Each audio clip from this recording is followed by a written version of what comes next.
while being indebted is generally a hindrance when it comes to building your wealth. It is a common misconception that all debt is bad.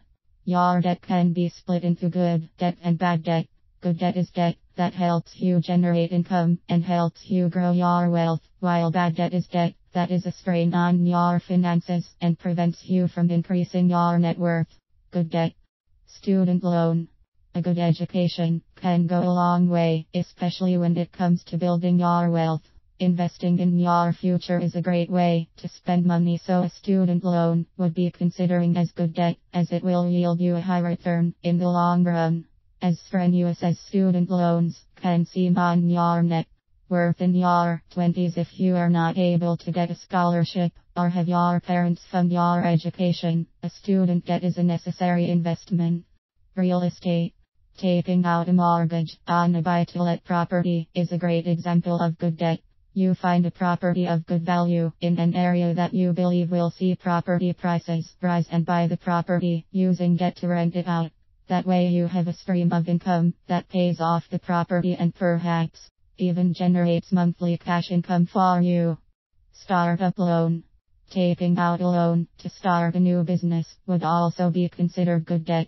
If you don't have the capital to launch your new business idea, taking out the required capital in the form of a loan is absolutely acceptable and can turn into a very lucrative investment for yourself, provided of course the business succeeds and you are able to pay back the loan in full without late payment.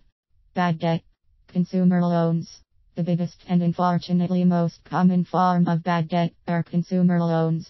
Buying a new flat screen TV or an expensive luxury holiday on debt is something that absolutely needs to be avoided if you want to grow your net worth and move towards financial freedom.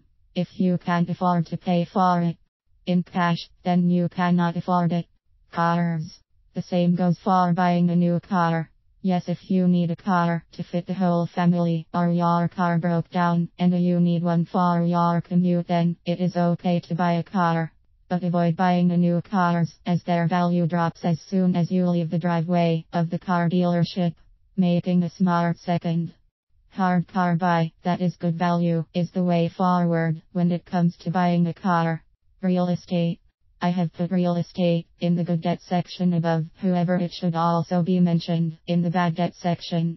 Getting a mortgage on a buy-to-let property which you will rent out as an investment would be good debt. But when it comes to buying a house to live in, I would argue that that is bad debt. If you are buying a big house to live in and you are only able to afford a small down payment, you really should not be buying it in the first place, because that mortgage will prevent you from taking positive financial risks in life, as you are always constrained by having to pay your mortgage. This is, in my opinion, the primary cause of why people work jobs they hate. It is simply to pay for their mortgage. Ideally, you would want to pay for everything in cash, but that is not an option for everyone. So when you do in debt yourself, make sure it is good debt and not bad debt.